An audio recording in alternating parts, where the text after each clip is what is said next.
안녕하세요. 현실 창조자 현자타임입니다.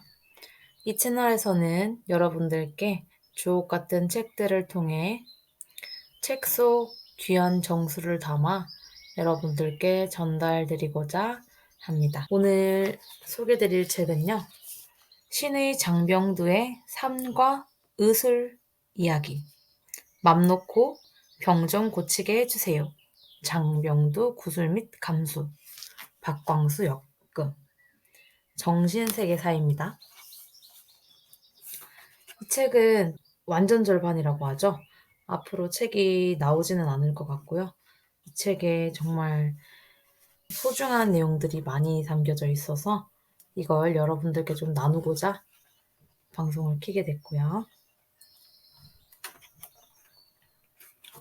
여러 가지 챕터를 읽을 건데 저의 책 읽는 방식은 차례를 열어보고 거기서 제가 딱 꽂히는 오늘은 이 부분이 제가 참 읽고 싶은 곳이더라 하는 곳을 먼저 읽는 습관이 있습니다.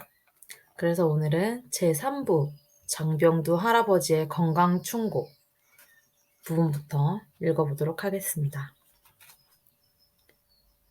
호흡은 깊게, 음식은 적게 먹어라. 미즈노 남보쿠 작가님의 절제성공학이라는 책이 떠오르네요. 우주를 나누어 음과 양으로 대응시키면 음은 땅이고 물이고 양은 하늘이고 불이다. 이 두 기운이 서로 교류하여 만물을 키우는데 땅의 기운과 물은 위로 올라가 만물을 키우고 하늘의 기운과 불은 아래를 비추어 만물을 자양한다. 그래서 음승양강 또는 수승화강이라는 법칙이 작용한다. 해석하자면 음은 물, 위로 오르고 양은 불, 아래로 내려간다는 뜻이다. 이 화강 같은 경우에는 저희 국학, 동양의학에서도 주로 사용되는 언어이기도 하고 한의사들 분께서도 많이 이야기를 하셨다고 알고 있어요. 수승화강 상태를 만들어야 된다. 우리 뇌가 히팅되는 거를 정말 두려워하고 싫어합니다. 그래서 머리는 차갑게, 아랫배, 단전 부분은 따뜻하게 만들라는 선조들의 지혜가 담겨져 있는 뜻이라고 알고 있습니다. 그런데 간혹 물이 아래로 내려오고 불이 위로 솟는 자연 현상도 볼 수 있다. 이러한 현상들은 물과 불이 만나 조화를 이룰 수 없기 때문에 그대로 생명이 멈춰버린다. 무릇 뜨거운 것은 아래로 향하고 차가운 것은 위로 향해 서로가 만나야만 그 생명은 유지되고 활동할 수 있다. 인간의 몸으로 치면 머리는 차고 다리가 따뜻해야 건강한 것이 이치이다. 그러니 발은 땅에 닿아 있고 팔은 하늘을 향해 있어야 음양이 조화를 이룬다. 그러나 중력 때문에 팔이 위가 아닌 땅을 향하기 쉬우니 의도적으로 팔을 하늘로 들어 올리는 자세를 자주 취해주면 좋다. 할아버지의 말에 따르면 우리 조상들은 이미 그 이치를 잘 알고 있었다. 움츠려 무엇인가 몰두하다 뻐근하면 심호흡을 하면서 팔을 위로 뻗고 몸을 비틀잖아. 이걸 기지개라고 하지. 기지개는 길을 활짝 펴는 거야. 음양의 기운을 좋게 하려는 자연스러운 몸짓이야. 팔을 위로 뻗으면 횡격막의 긴장이 풀리면서 숨이 깊게 들어오거든. 그러면 음의 기운이 원활히 흘러. 그래서 기지개를 켤 때는 반드시 팔을 위로 향하고 다리를 아래로 곧게 뻗어야 해. 그게 바른 몸짓이야. 사람이 하는 본능적인 몸짓에는 다 자연의 이치가 숨겨져 있어. 습관적으로 손을 높이 들어 올려 가볍게 흔들어주면 심장과 폐가 튼튼해져. 두 손을 하늘을 향해 높이 쳐들고 기뻐하는 것은 본래 사람의 완벽한 모습이야. 만세라는 건 만세 동안 잘 산다는 뜻이거든. 그러니 건강하게 살려면 손을 하늘을 향해 높이 자주 들어 올려야 해. 2002년 월드컵 때는 영업이 잘 안 되는 병원이 많았다고 한다. 우리 한국팀이 이겨서 4강에 올라감에 따라 엔도르핀이 많이 분비되어 그렇기도 하겠지만 매 경기 극적인 승리를 해낼 때마다 전 국민이 두 팔을 높이 들고 대한민국 만세를 외치니 음양의 기가 활성되어서 건강해졌기 때문이라면 억측일까? 직접적으로 손을 들어 지휘하는 지휘자들은 대체로 건강하게 장수한다고 한다. 손을 높이 들고 무의식적으로 지휘하기 때문에 장수를 원하는 사람들은 손을 자주 높이 들어 만세를 외쳐야 한다. 좋은 일이 있어야만 만세를 부르지 말고 일부러라도 만세를 자주 부르면 인체의 기운이 원활해져 건강이 유지되고 절로 좋은 일도 생길 것이다. 감사하다를 외치고 모든 거에 대한 기쁨의 상태를 머물러 있는 호호포노포노 방식도 좀 이거와 비슷한 원리라고 생각을 합니다. 우리 조상들은 너무 똑똑해. 자녀들이 잘못해서 벌을 줄 때에는 손 들고 있으라고 했어. 때리거나 욕하지 않고 두 손을 높이 들게 하여 교육하는 방법이지. 벌의 개념이면서도 그 아이의 심폐 기능을 건강하게 하니 일석이조야. 이렇게 벌을 줄 때도 몸을 살리는 이치를 적용했어. 호흡은 팔을 들어 높게 올려 깊게 해야 건강한 반면 음식은 적게 먹어야 건강하다. 예부터 음식은 하늘과 땅을 만들어준 고귀하고 신성한 것이다. 하늘의 기운과 땅의 기운으로 만들어진 음식은 인체가 생명활동을 하는데 필수 불가결한 요소이다. 사흘 굶어서 도둑질 안 할 놈 없다는 말은 그만큼 음식이 인간의 육체를 영위하는 데 없어서는 안 되는 것임을 말해준다. 이렇게 음식은 중요한데 우리는 함부로 음식을 대하고 있어. 특히 현대에 들어서는 함께 나누어 먹어야 할 음식을 자기 혼자만 배부르게 먹다가 남기고 낭비하여 음식물 쓰레기가 산더미처럼 넘쳐나고 있는 실정이야. 먹는 음식이 그 사람이야. 어제 먹은 음식이 오늘의 당신이고 오늘 먹은 음식이 내일의 당신의 몸을 이루는 거야. 그런데 오직 먹기 위해서 욕심을 부리니 그것이 다 살로 가서 비만이 된다고. 비만 고치기는 아주 쉬워. 음식을 먹기 전에 3분간 그 음식을 쳐다보면 돼. 아무 생각 없이 그 음식을 바라보고 있으면 그 음식과 우리 몸이 서로 교감해서 이게 내 몸에 필요한지 아닌지를 알게 되거든. 3분만 참으면 돼. 그러면 과식을 피할 수 있어. 교인들이 밥상을 앞에 놓고 기도하는 것도 실은 같은 이치야. 먹는 그 순간부터 그 음식은 바로 당신이고 그게 또 우주와 하나 되는 법이니 기도를 하는 거야. 사람 외에는 많이 먹어서 병이 나는 동물은 없어. 다들 경제적으로 어렵다는데 더 적게 먹고 절약해서 건강 지키고 또 더불어 살아야 할 것 아닌가.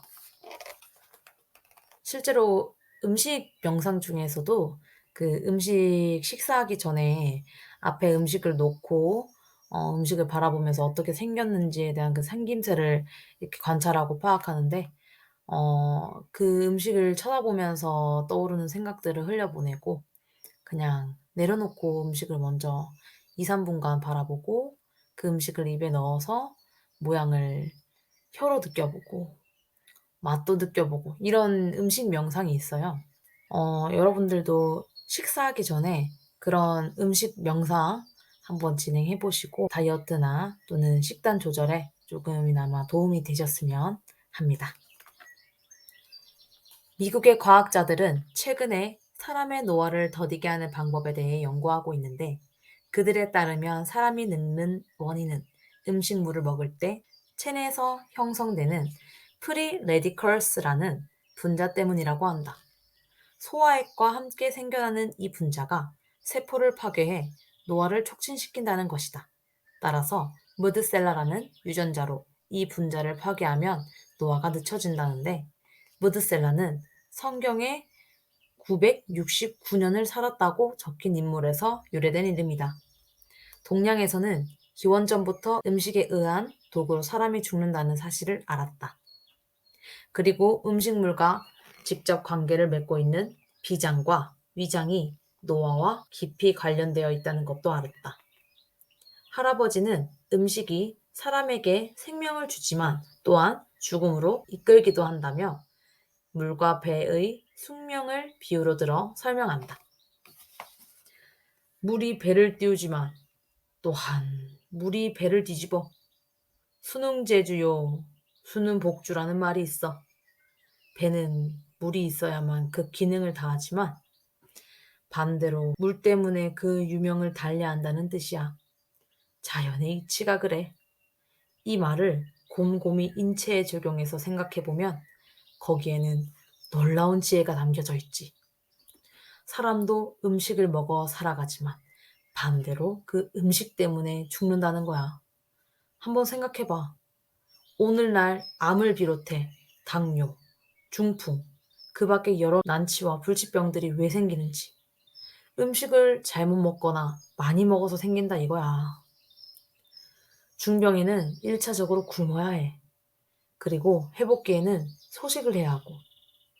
인간보다 열등한 야생동물도 아프면 본능적으로 아무것도 먹지 않고 몸을 웅크린 채로 땅바닥에 엎드려 있어요.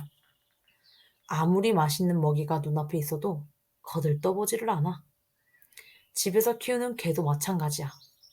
이렇게 며칠을 굶고 나면 어느 틈인지도 모르게 나와서 아침에 꼬리를 흔들고 주인을 맞이하거든.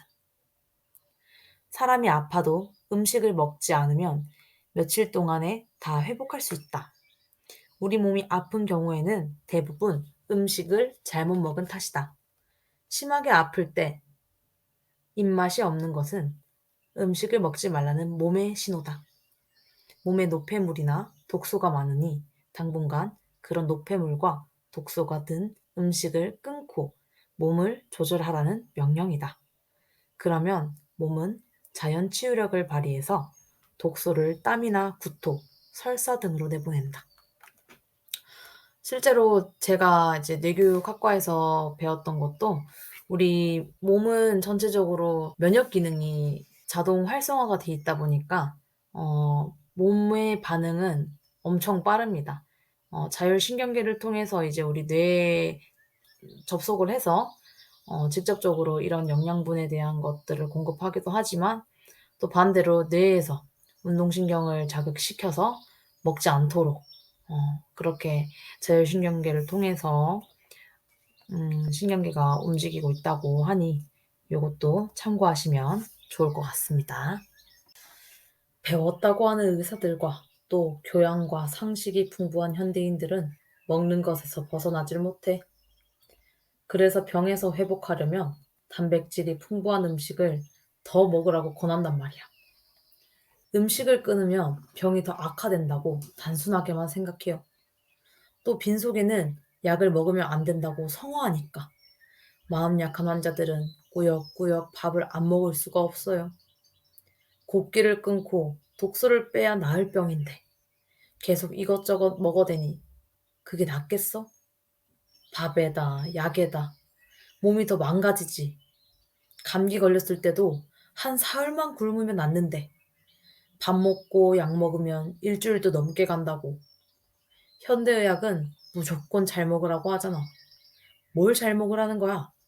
바로 병을 만든 그 음식을 더 많이 잘 먹으라고 해. 의사들은 인체에 대한 상식이 부족해. 그게 다 자연의 이치를 잘 몰라서 그래. 실제로 단식을 하게 되면 몸이 가벼워지고 젊어지는 것을 확실히 느낄 수 있다. 몸을 악화시켰던 병적인 조직, 예를 들면 염증이나 종양 같은 조직이 속속 파괴되어 몸 밖으로 배설되기 때문에 적당한 기간 동안의 단식은 건강 세포만 살려놓고 병을 고치는 지름길이다. 또 단식 이후에 적당하고 바른 식사로서 영양분을 공급하면 몸은 새로운 세포를 만들어내며 젊어지고 다시 아름다워진다.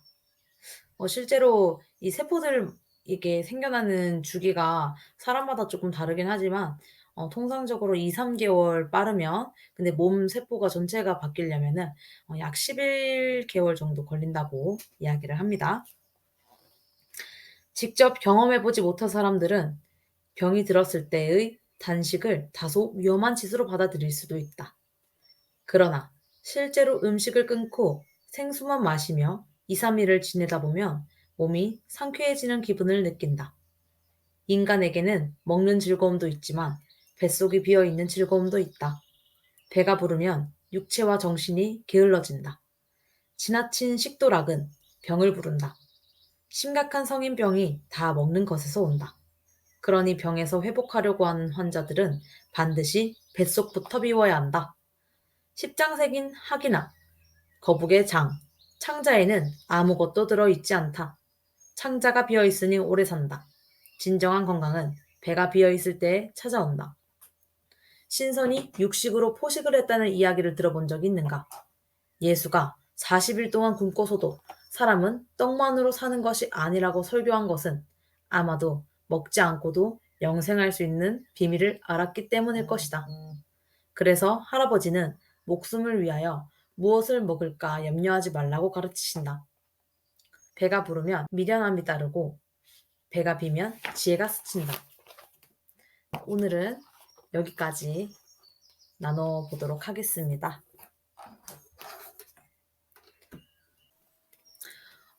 참고로 생수만 마시고 2-3일 지내다 보면 몸이 상쾌해지는 기분을 느낀다라는 이 부분은 어 2-3 일을 그냥 생수만 마시는 거는 사실상 좋지 않아요, 몸에. 그래서 저 같은 경우에는 단식을 할 때 2-3일 정도 굶을 때 물에다가 소금을 조금 타서 미네랄 생수처럼 이렇게 희석을 해서 마십니다. 이런 부분이 조금 도움이 될까 해서 이야기를 한번 나누어 봤고요. 다들 많이 부족하지만 들어주셔서 감사하고, 더 많은 이야기를 가져와서 성장하는 모습 잘 지켜봐 주셨으면 좋겠고요. 제 채널 많이 찾아주시고 불러주세요. 감사합니다. 오늘도 행복한 하루 보내세요. 이상 현실 창조자 현자타임이었습니다.